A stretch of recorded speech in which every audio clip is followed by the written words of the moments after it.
Benvenuto! Welcome to Cherry Hill Home Cooking. My name is Mark. Today we're going to make Sunday gravy, spaghetti sauce, gravy, red sauce, pomodoro sauce, whatever you might want to call it. This is actually going to be a remake of one of our very first videos. And as I've said in the past, now that we've learned how to do it and we feel more comfortable speaking and editing and so on and so forth, I thought it'd be nice to redo it. But also because I'm all out of sauce. So before I go on, this is a double batch of my meat sauce. So if you don't want to make quite such a big batch, just cut everything in half.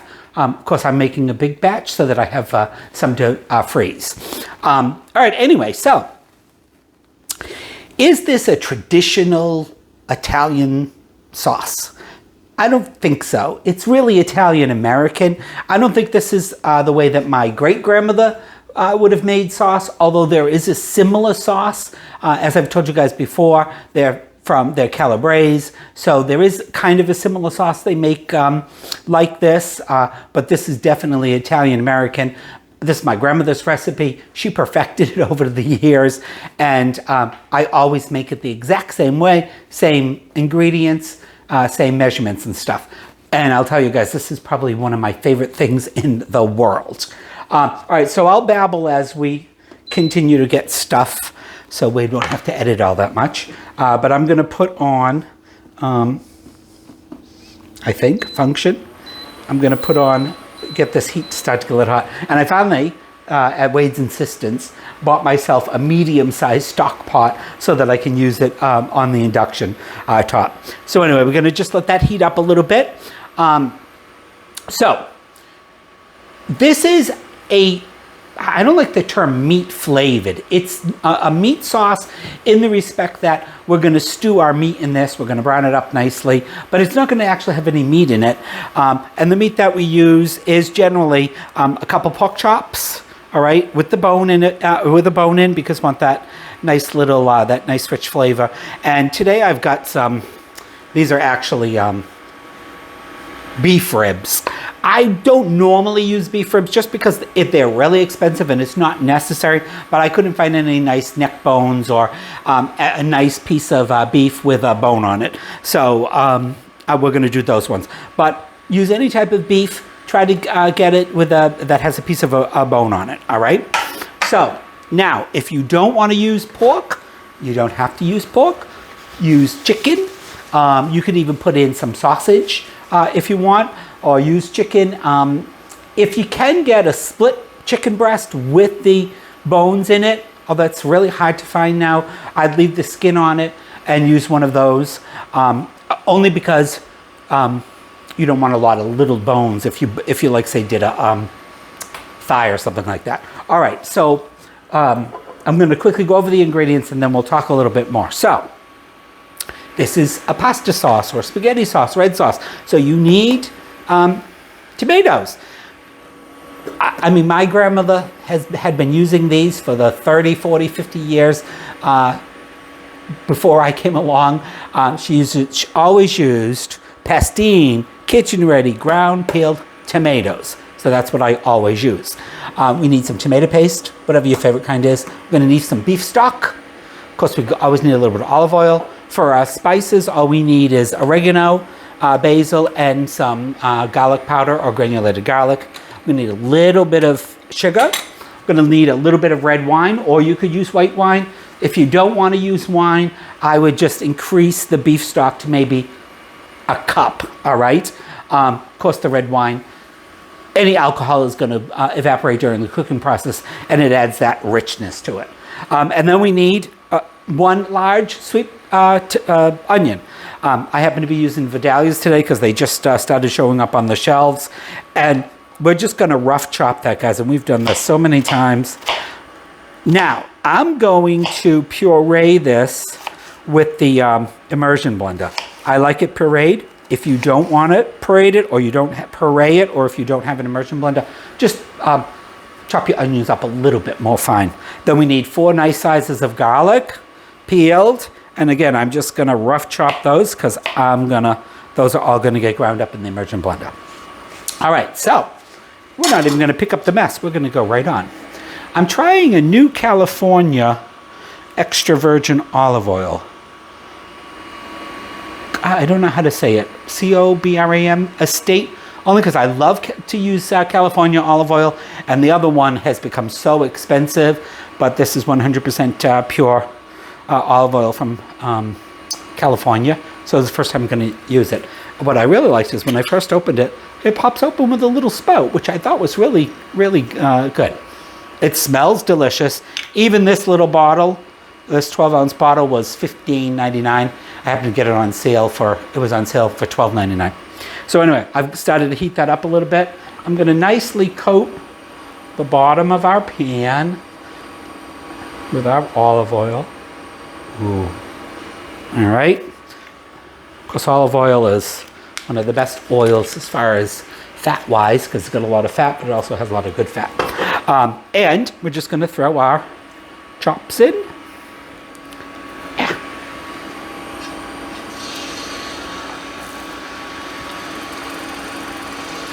And we're just going to brown these guys. We'll throw our beef in.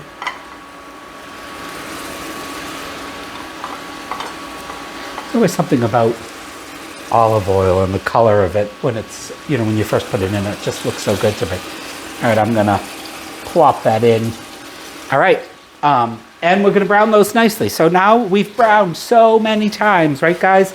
We know how to brown. I'm going to turn that up a bit. I'm going to get a sip of just grape juice.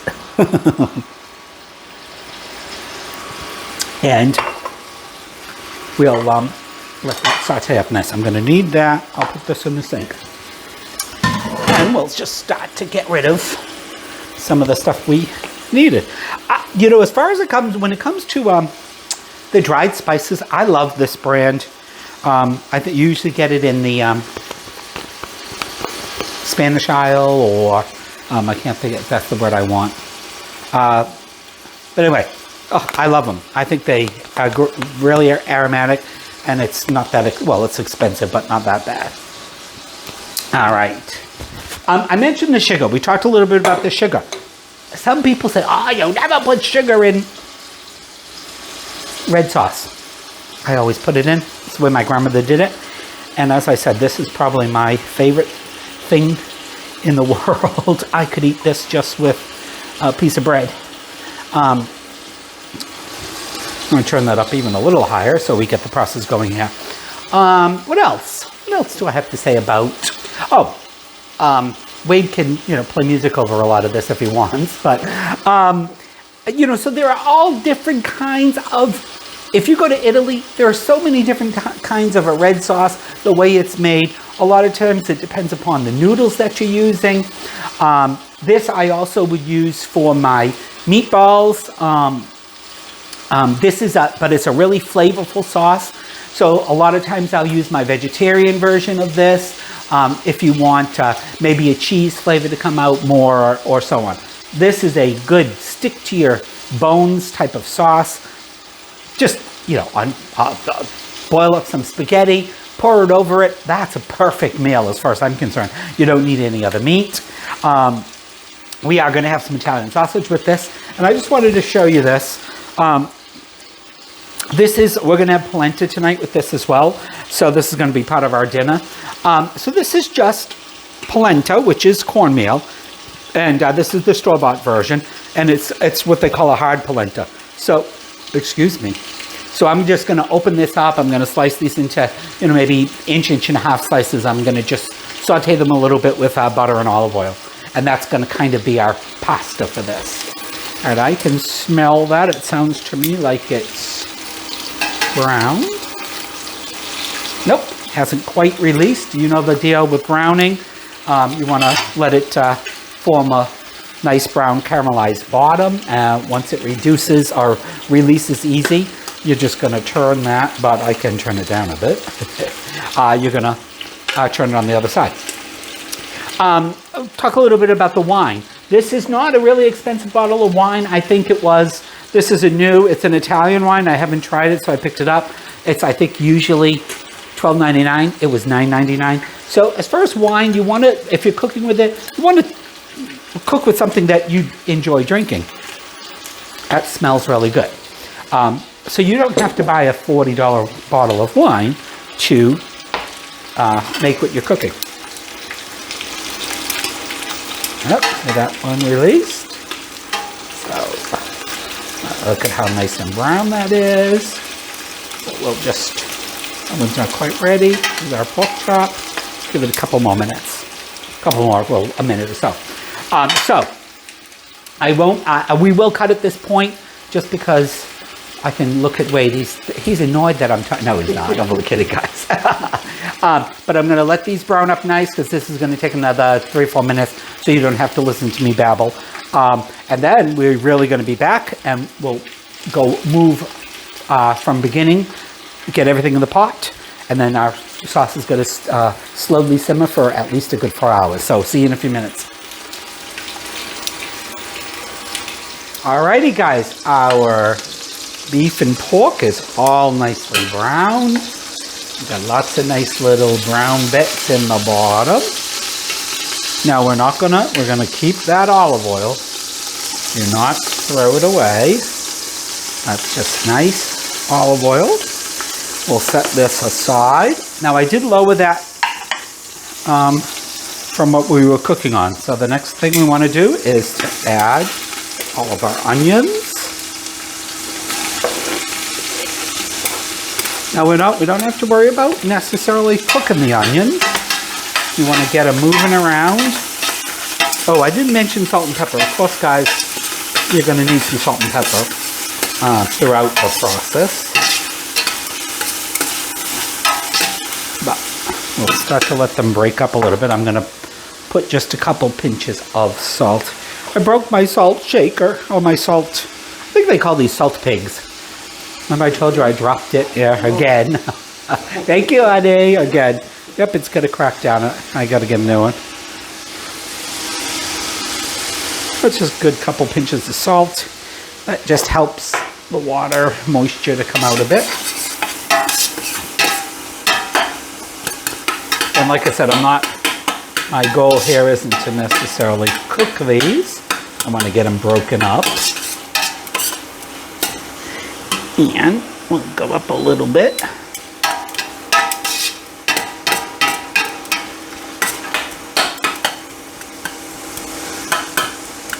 So again, these are sweet onions. So if you want to do, these happen to be Vidalias. Like I said, they were out for the first time I've seen them this year in our area anyway. Or you want to use a sweet yellow onion.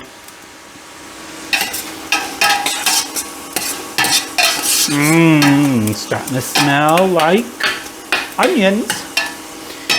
All right, and then I'm going to throw my garlic in. And remember, we don't want to burn our garlic, so let's give it a minute or two, 30 seconds, a minute.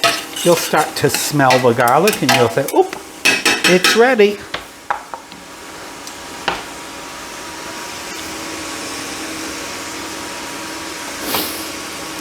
All right, so I've been using this. I can smell the garlic. And we'll just saute that a little bit, give some of that really raw garlic cooked away.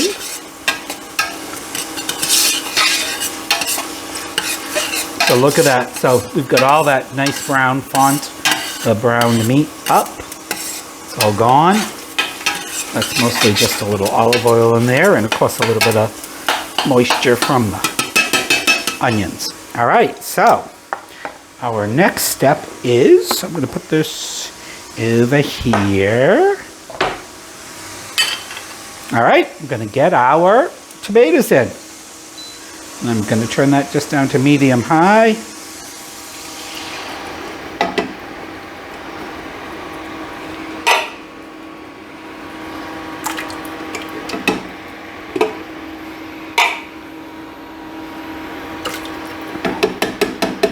Ooh, I'm loving this pot so far. It's perfect. All right, and then we got all that nice goodness of our tomatoes in there, so I'm going to add about 1/4 of a cup of our cup of beef broth. to each one.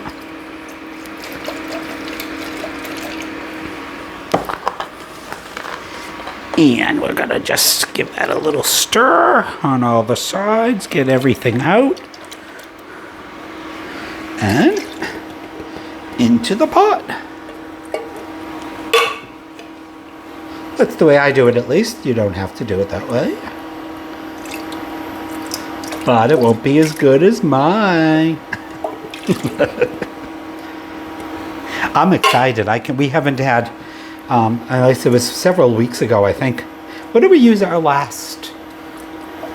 My last, was something we made for the channel. The meat sauce? Or just the sauce? You know, we used the sauce. Well, no, well, we used, I think it was my vegetarian, but still, that's delicious as well. Or my non-meat. So we haven't had sauce in the house for a little while. All right, and then we might as well get our whole can of tomato paste.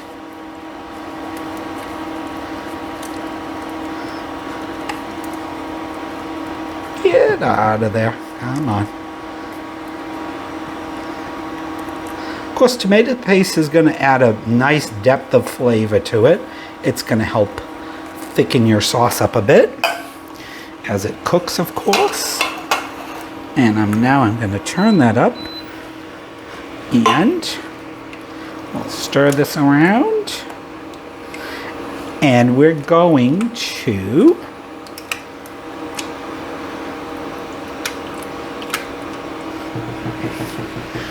to blend that all. Now, again, as I said, you don't have to blend it. I like the sauce to be nice and smooth, though I have a little bit of texture to it, but it's not necessary. Like I said, I would cut up your, chop your pieces of celery, onion, and garlic up a little bit more than I did. So we're going to get the good old immersion blender.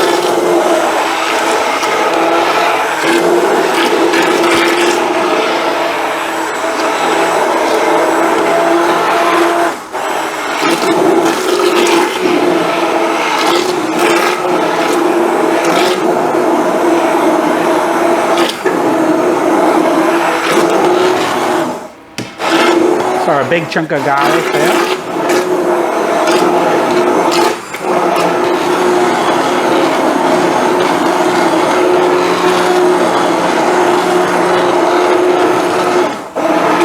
And you can make it as smooth as you'd like. You want to leave a little bit of chunks with the onion. It's up to you.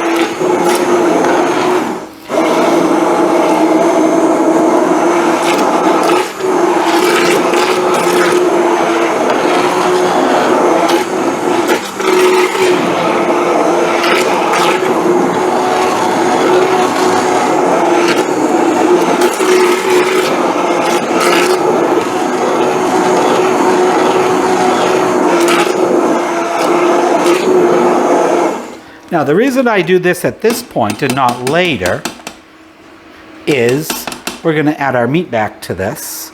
I suppose you could do it at the end. I don't know. In my mind, if I do it now, it helps, get all the onions and garlic all nicely mixed in. Next thing I'm going to do is add in all of our spices, which is our oregano, basil, garlic powder, and that's nicely. I don't know where I am with that. Is that you beeping or me? You got beeping? Oh, well, on the camera. Beep, beep. All right, and then we're going to add our cup and a half of red wine. Give that a mix. Now, I do want to bring this up to a boil.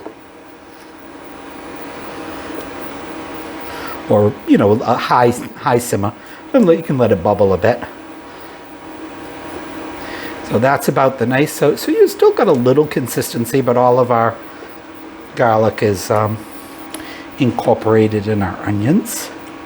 Oh, it always smells so good when you put the wine in. Again, that wine is going to cook away. There will be no oil. There'll be no oil alcohol. It'll just leave that nice, rich flavor. But if you don't want to use it, like I said, increase your beef stock to maybe a cup.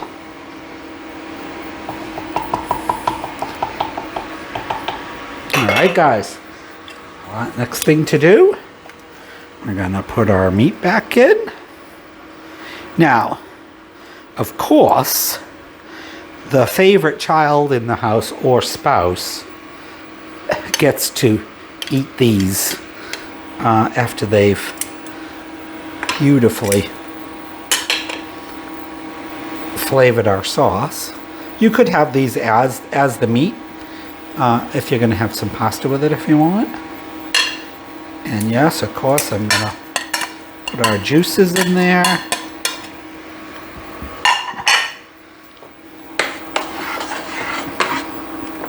Get those covered.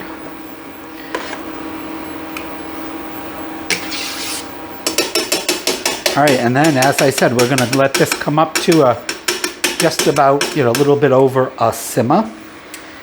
And then we're gonna turn it down low. And we're going to have to wait for about 4 hours. All right, well, I'll have Wade come back and we'll show you just when it comes to a boil. And then we'll see you in 4 hours.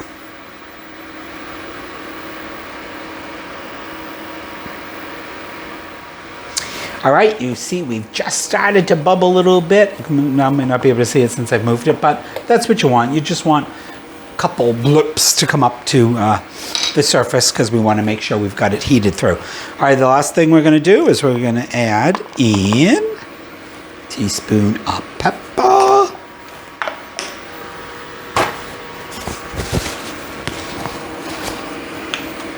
And a couple teaspoons of salt. Of course, at the end of our cooking time, we'll test for seasoning.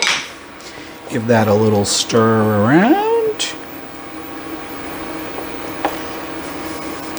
So, like I said, the hardest part is we're now going to turn this to low. And you're going to stir it a few times over the next few hours. You want to make sure that it's, not burning. All right, so let's turn this down to low. And on this one, I'm going to say that's 200. I don't know what that is. But anyway, on your stovetop, whatever low is, then I'm going to just, don't completely cover it. So loosely covered, semi-covered, I don't know what that's called. But anyway, we do want to let a little bit of the steam out because we do want to evaporate some of the wine and, any other liquid we've put in there, the liquid that was in the tomatoes. So there we go, guys. In roughly about 4 hours, you can have the best tomato sauce you ever had in your life. I guarantee it. I don't know where I got that from, but anyway, see you in 4 hours. Well, here we are again, ready to eat. Tonight, like I said, we've got a little bit of fried polenta, and we've got some sweet Italian sausage. I'm going to put a little cheese on both. All right. How about we try the polenta? Although our sauce is the main. That's true. Is the star of the show.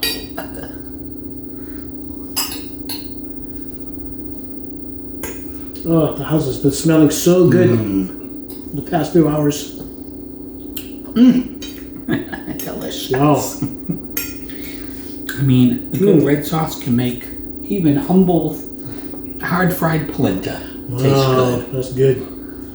That is delish. My sauce really, if I do say so myself, is pretty good. It is. Everyone loves it. And I gave you a piece of the meat that's stewed in there too. Delicious. And now I've got enough sauce probably to last us at least a couple lasagnas or some spaghetti meatballs. Easy to make. Just have to wait a few hours. Yeah, nothing hard to it. A little bit of frying in the pan. You just gotta wait and smell the house all afternoon. It's well worth it. All right, that's all I could say. Yep. I got to say is please like and subscribe. Check out cherryhillhomecooking.com. See you in another video. Bye. Good.